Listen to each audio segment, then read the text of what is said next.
they're not in full control. I mean, you can't do that. Yeah, I thought that was a little. I mean, a person. I don't believe that, but I'm saying. So someone actually said that. Yeah. Spear in hand. Well, they didn't say literally, but they said if might they. as well. Yeah. They'll say. Might as well. If you tell them go ahead until you come back and so abrupt and they die, they say you're responsible for it. That's nonsense. No. First of all, there's a clear verse in the Quran where Allah subhanahu wa ta'ala says, وَلَا تَزِرُ وَازِرَةٌ وِزْرَ أُخْرَى. That no soul shall bear the burden of another. I'm not responsible. I mean, okay, guidance is from Allah subhanahu wa ta'ala. So the person's going to, become Muslim or not, that's the law. That's between them and Allah. It got nothing to do with me. If I turn a person away, I'm not responsible for that. Okay, if a person was ready, I'm ready to do this, and I'm clear, I understand, and I said no, and I had reason to say no, I have my reason, and that's between me and Allah subhanahu wa ta'ala. He didn't approach it sincere anyway. His approach was sincere. Well, I mean, yeah, but even in that, a person didn't know. Person comes, don't want to be a Muslim. I don't know I can't drink. I don't know I can't do all this other stuff. That's fine. My responsibility is to tell you, listen, you want to become Muslim? You can't. This is what you have to do. Now I need you to think about that. Think about this, because this is a life commitment. This isn't something where you're not joining a club. This is a life commitment. And you need to be sure that you're ready to make this life commitment. And I don't think a person could make that type of decision being impaired like that. Now, this is and it's a requirement for the person to take the shot and stuff like that.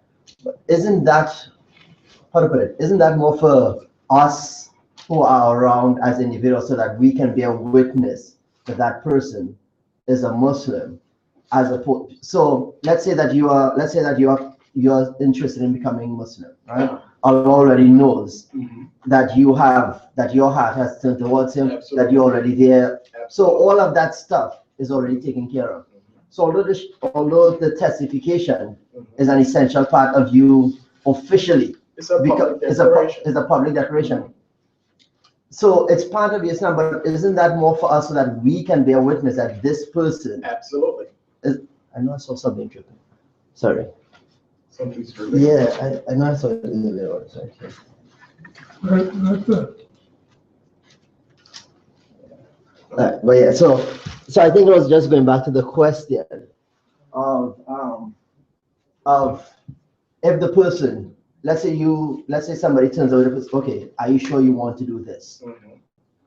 And the person dies before they came back and they made a public declaration. And if the public declaration is more for people to witness that this person is Muslim, but where they are already in their hearts is with Allah, right? Absolutely. So then, I think that's how I would. We're not part of that equation. Right. I mean, we don't factor into that. That has absolutely nothing to do with us. That's between the individual and Allah subhanahu wa ta'ala. And if a person, whatever state they die in, I don't know what state they died in. A person could be Muslim their entire life and live as a Muslim and everything. And they pass away, and people that know this person would assume that this person died as a Muslim. Right. But Allah subhanahu wa ta'ala is the only one that truly knows. That person could have died as a non-believer. I don't know that. You don't know that. Only Allah subhanahu wa ta'ala knows that. We don't have that knowledge like that. And we're not in control like that. And assuming that we're in control, listen, the whole argument really, and this is based on the ijtihad of some of the scholars, and we respect their opinions, and we respectfully disagree with their opinion because it contradicts with the essence of what we're supposed to believe, and that is Your faith is between you and Allah subhanahu wa ta'ala. He's the judge, not me, not you. He guys, not me, not you. Whether a person is going to accept Islam or not, that has nothing to do with me. It has nothing to do with you. That's Allah's business. Yes. I have a question. This might be it's on topic, but if someone gets introduced and they say, well, there's a person says there's no compulsion, they say, well, I don't want to do this. The person's someone who's been Muslim and decides, well, I don't want to do this either. Is it two different things, or is the compulsion for a new person that you introduce to versus the person who's already? No. The person that's already, I mean, there's freedom when it comes to faith. A person is free to believe whatever they want to believe. If a person is Muslim, they say, I want to decide one day that they don't want to be Muslim. They have that freedom. That's between them and Allah subhanahu wa ta'ala. I mean, there's no need. Listen, Allah subhanahu wa ta'ala is not in need of us. He doesn't need you to believe in him. So if a person decides, well, I'm not going to do this, all right, you want to do it. That's fine. Well, that's a choice. We all have choices. Now, the compulsion part is someone forcing someone to be Muslim, where you're removing a choice. There's no compulsion in religion. So you can't force a person to say La ilaha illallah. Well, I was just referring to, you see in the news, like you might see these incidents where we recently had a woman in Sudan who married her. That's a perfect example. I mean, it is what it is. But they want to kill her and this and that. Well, I mean, that's another opinion, and you have different views. That's a view that a person that apostates deserves to be put to death. That's an opinion. There's no consensus with regards to that. No, there's no consensus with regards to that. There's no ijma' on that. Yes. When she did, is it considered apostasy because she married a Christian man, or is it considered apostasy because, like, what part of what she did? I think she decided that she no longer wanted to be Muslim. Oh, okay. And which, again, that's her right. You have a right to do that. That's what you want to do. That's fine. And that's okay. It's okay. Some say that's not okay, but it's okay. I mean, it can't be. Islam is not a faith of double standard. Where I mean, that's what it. If you say that a person that has a change of heart, Allah changed their heart, because that's what it is. Allah's in control of hearts, so He changed their heart. I no longer want to do this. It can't be a double standard where Muslims, you can't. If a person wants to become Muslim, like with the Coptic Church, they hold that view as well. If the person wants to become a Muslim, you're dead. We're going to go to your house and we're going to kill you if you leave the Coptic Church. That's how this is going to go down. It can't be a double standard. In Allah subhanahu wa ta'ala, there isn't a single verse in the Quran which suggests or supports the view of if you apostate, you die. So treason, Ustad, is not a condition in Islam. That's something. Treason? I'm just saying, is there? Well, I mean that's different. That has nothing to do with the matters of the heart. Relationship between the servant and Allah subhanahu wa ta'ala has nothing to do with that. Okay. Now, the one incident where the Prophet ﷺ had someone killed, that had nothing to do with faith. That had something to do with something else. Right. Man was a criminal. Exactly. But that's what they use in order to justify that position. So I'm clear. You're saying that someone openly just walked out and said, no, you've been knowing the Muslim for years. They just say, you know what, fine. oh, I'm done with this. That's it. That's their prerogative. That's what I figured. And that's their prerogative. And you know, lakum dinukum waliya din, that's in the Quran, and that's the standard. The standard isn't, you know, some isolated incident, and that's an isolated incident where a man he was accused of being a spy. Gotcha. Well, it was a time of war. That's what happens. So that verse is not Muslim to Muslim, it's Muslim to non-Muslim. What, lakum dinukum waliya? Oh yeah, Muslims use that with each other. Yeah. Oh wow, that's interesting. That's why I kind of figured it was kind of like. How that doesn't even make sense. The surah, the name of the surah is a kafirun. How do you use that against another Muslim? I mean, we have a disagreement, and I say to you, lakum dinukum waliya din, and we're supposed The whole to be surah brothers works in up to faith. that last one, right? Yeah, I mean, we're supposed to be brothers in faith, and I'm just saying. lakum dinu. Okay, we have a disagreement. Lakum dinukum waliya din, brother. The Really? I mean, what is that? handcuff done. But I mean, unfortunately, that speaks to our reality, and then it's the sad commentary, Right. and it demonstrates a profound lack of understanding when you're using that verse when you're having some type of disagreement with another Muslim. I mean, that doesn't make any sense, none whatsoever. That's insane. That's insane. But that verse right there proves, again, that proves that you have the freedom to believe whatever it is that you want to believe. That entire surah, that's what it's about. This is what I do, this is what you do, and it's all good. You do what you do, and I'll do what I do. I reserve the right, and you reserve that right as well. And if, mashallah, good. I don't know if I now want to say this, but I did think that phrase could be used towards another Muslim, but not in that context. Like, I didn't know that it was the.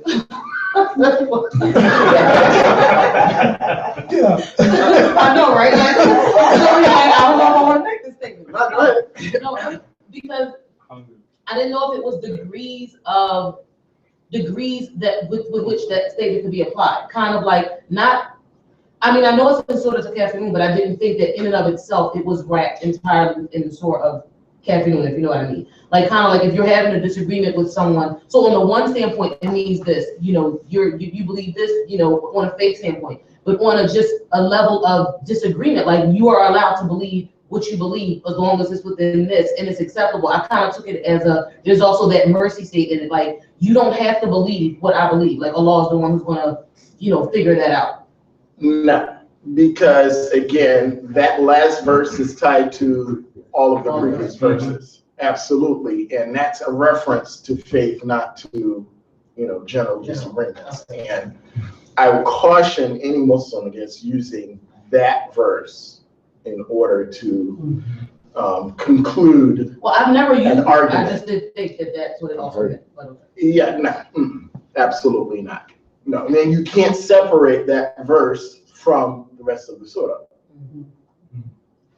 You can't, because that's the conclusion to, you worship what you worship, and I worship what I worship, and I'm not going to worship what you worship, and you're not going to worship, and we're all okay. That's the conclusion. But you don't, and the word deen is, again, the word deen has many meanings, but deen here is a reference to belief, faith. Yes, absolutely. One question. Well, within Islam, they have people who have the belief of Allah, it's Tanzih, and those who believe in Mutashabihah. And is there cut and dried Tanzih, that's it, and Mutashabihah, that's it? Or is there some kind of dispensation, if I'm not, like I went to a mosque and there was an Egyptian brother giving a Quba, and he was saying the laws up. He went into all of this stuff like that. So I was a little angry, and they found out I was angry about it. So I talked to the imam at that mosque, and African brother, he Okay, said, why so would in essence, restricting Allah subhanahu wa ta'ala to a place or space. Okay, so you're referring to the ikhtilaf with regards to the muhkam and mutashabih. Yeah, no, but you're asking about the ikhtilaf with regards to the muhkam and the mutashabih. Yeah. What about it? Well, Are you asking, is there? Well, when I mentioned to the Imam, he said you don't have enough knowledge. There's two different opinions of it. Yes, you have different interpretations, and truthfully, I'm gonna keep it real. All that is is the unknown. So why are we investing all that energy into something that we don't know? So the brother said it, he gave the example. I mean, Ibn Taymiyyah gave an example when he was on the member one day and people crucified him for it. I mean, it is what it, I mean, it's not, it's okay. When I say it's okay, that's between you and Allah, man. I don't have time for that. And really, truthfully, that has to be our attitude. That's between you. Look, man, hey. Because we're hungry, right? No, it has nothing to do with that. I'm not investing energy into that because you have your argument, I have my argument. And then what? You have your proof, I have my proof. And then what? You say this is an apple, I say this is an orange, and then what? How long do we continue doing? I mean, this is an age-old argument. I mean, at some point it's like, mashallah. The brother said it, the brother did it. All right, mashallah, I'm good. I'll agree with that, but I'm good. My focus is somewhere else and not on that. And that's how it has to be. Let's ask you, because listen, if that's not your focus, you'll get sucked into that. And brothers spend years arguing over, why? It's unnecessary. It's like, all right, that's a position. Restricting Allah subhanahu wa ta'ala to all that's they have their dalil, they have their everything. What's the point of even engaging in any of that? It's futile. It's a waste of time. Before they ask, it's a waste of time. Why? Why is it necessary? How does that get me closer to Allah subhanahu wa ta'ala? Me knowing that. How does that improve my relationship with Allah subhanahu wa ta'ala? If I cannot answer that question with an affirmative, like, okay, yes, I can see how me knowing this and engaging in this will make my iman stronger. If you don't have that type of answer, why even engage? Why am I investing in that? Okay, for everyday practice, it's like, okay, next.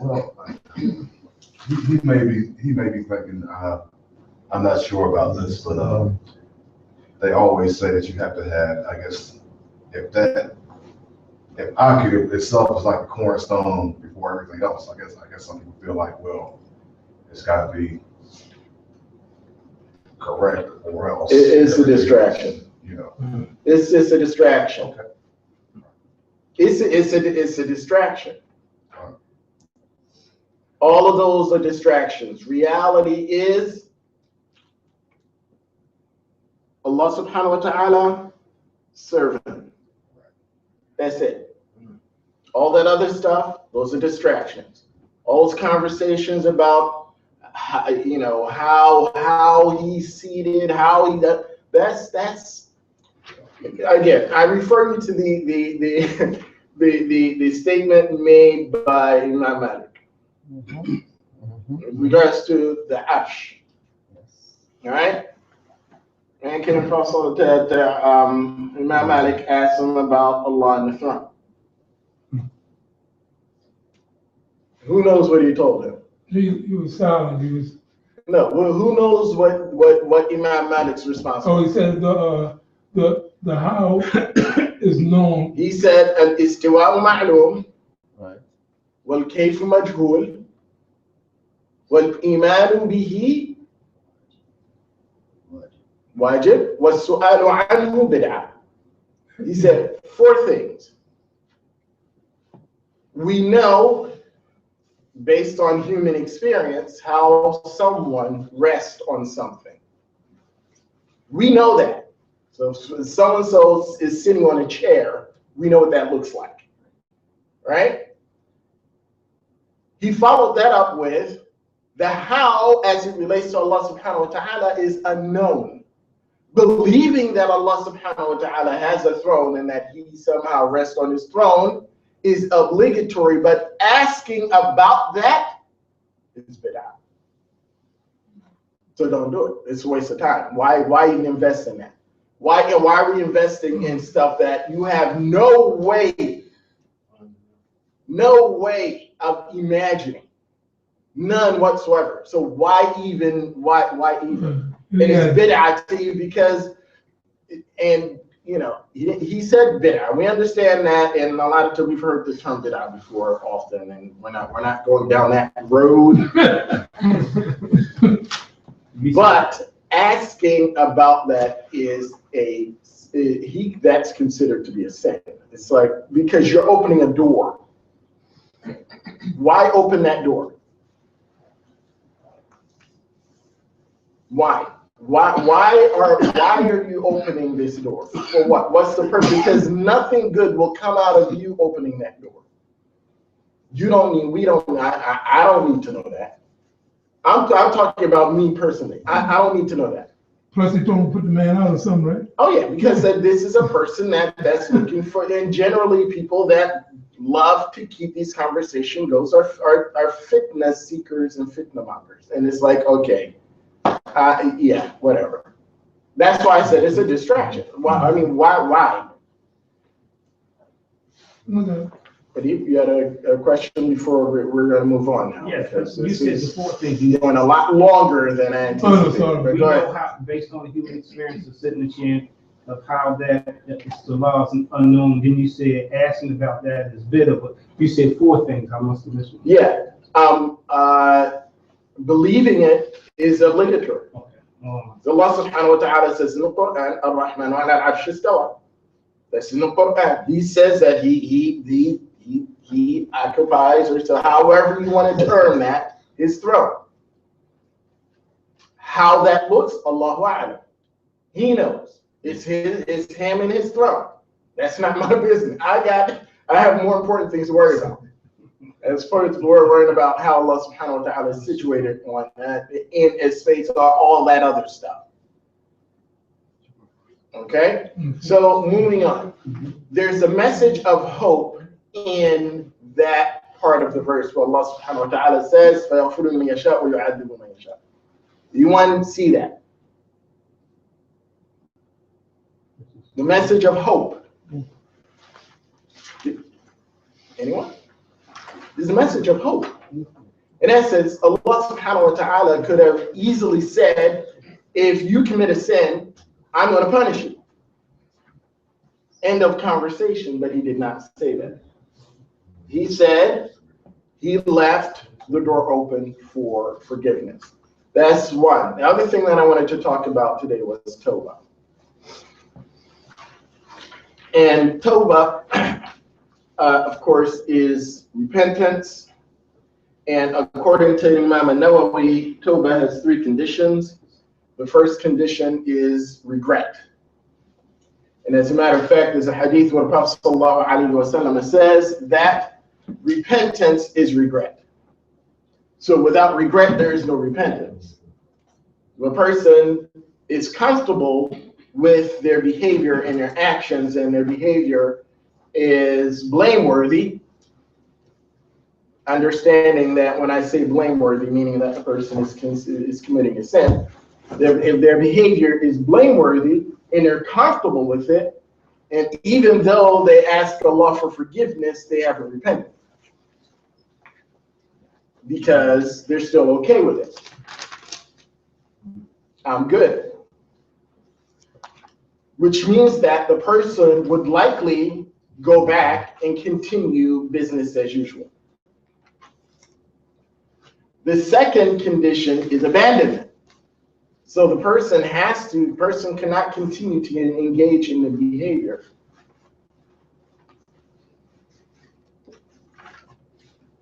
And the third condition is determination. Person has to commit to not repeat the offense. So in essence, they have to hold themselves to the standard. I can't do that anymore. I'm not going to do that anymore. And regardless of how the person may be persuaded to continue in a blameworthy behavior, they continue to resist. So those are the three conditions of Tawbah according to Al-Imam al-Nawawi. And Al-Imam al-Nawawi, of course, is a commentator on Sahih Muslim, for those of us who did not know. And Allah subhanahu wa ta'ala ends this verse with Wallahu ala kulli shay'in qadir, and al-qadir is one of Allah's attributes, meaning the all-capable, meaning Allah subhanahu wa ta'ala is telling you that He's in control of all of it. So He determines whether or not a person will be forgiven or punished. Now, I'm going to say this, and I'm going to conclude with this. Any person that claims that they believe in Allah subhanahu wa ta'ala, they cannot read this and read this ending and believe they have a right to condemn someone to anything. So Allah subhanahu wa ta'ala is telling you that He subhanahu wa ta'ala is al-Qadir, not you. I can't tell a person you're going to hell. I can't tell a person you're going to burn for eternity. I can't tell anyone that, because that's not my place. So when I do that, I'm challenging Allah subhanahu wa ta'ala and His authority. By again, speaking as if I have some knowledge and some authority, which I have none. I have neither. I neither have the authority nor do I have the knowledge. That's Allah's business. So when He says, Wallahu ala kulli, He does what He pleases. He's capable of doing anything and everything. So we're gonna stop with that, inshallah. That concludes verse 284. Inshallah, next week we're going to do the complete the Tajweed, identifying the Tajweed rules that are in verse 284. The following week we'll start with verse 285, inshallah. Any questions before? I don't even know if I should open the door for more questions. I did have a question, but I'll reserve it. No, go ahead. We'll take a few. Abdulaziz starting. Third requirement for repentance. Determination. No, repeat that. So the three were regret, abandonment, and determination. Where yes. When it says that judged by what Allah has revealed, who is that referring to? Allah subhanahu wa ta'ala, Muslims in general? Excuse me. Judged Judge. by what Allah has revealed? I don't. Oh, وَمَنْ لَمْ يَحْكُمْ بِمَا أَنزَلَ اللَّهُ. No, that's legal. That's a reference to legal process. So in that sense, you know, the penalty for example, stealing in Islam is you get your right hand cut off. Okay, so judging by the Sharia, not a person judging another person's actions and behaviors. If a person commits a crime, that's a different story. That's what Allah subhanahu wa ta'ala means by وَمَنْ لَمْ يَحْكُمْ بِمَا أَنزَلَ اللَّهُ. It's not me judging, looking at you and, you know, I can't, that's not my place. I can't do that. You're not Muslim enough. You're not this enough. You're not that enough. You did this, so this is what's going to happen to you. That's not my place. Mm-hmm. I can refer a person to the Quran, and that's about it. But I cannot speak with this definitiveness that, this is what's going to do. I can't say that. I can't say that. Because then I'm assuming something that hasn't been given to me. I'm assuming something.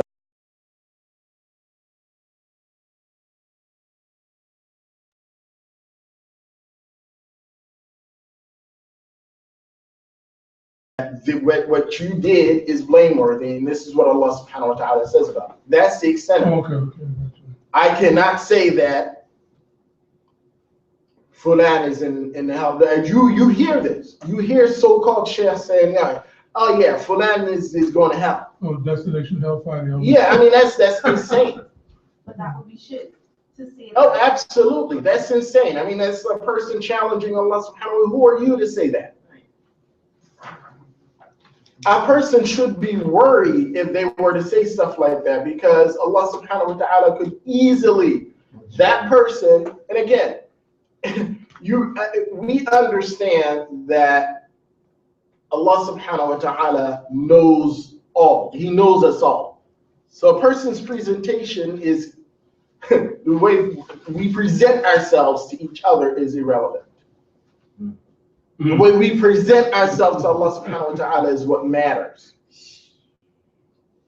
So the person judging the other, that person could be better than that. That person could be destined for good fortune in paradise, and the judge or the judging person could be destined for the hellfire. And that's Allah's business. Not mine, not yours, not anyone else's. That's how we're supposed to do this, not the other way around. Not, I know something, and because I feel that's how Shaitan gets people who believe that they've reached a certain degree of righteousness. That's illusion of grandeur. Absolutely. I've arrived, therefore, here you go, all of y'all. You're nowhere near me, so you, and you're all going to hell. All of y'all. And if you disagree with me, And if you disagree with me, I know you go. that too, that's it. Straight. you will be the first one. But Shaitan does that. He'll have you thinking that, you're invincible, you've arrived, you're all this stuff. You're perfect, you don't make mistakes, and all those people that's where Quba comes in. All these people are beneath you. I mean, really? And we could talk about this forever, because, the Prophet sallallahu alaihi wasallam, when he said in the hadith that no one will enter Jannah except by Allah's mercy. And the companions asked him, not even you, a messenger of Allah, and he said, not even me. How can someone, how can you read that, understand that, and then, do that to other people and assume somehow that that's okay? But when you're blinded by your arrogance, then you'll do anything. MashaAllah. Moving on. Was there another? Yeah, there was another question. Go ahead. So this is, and it's kind of, after you said that, it's kind of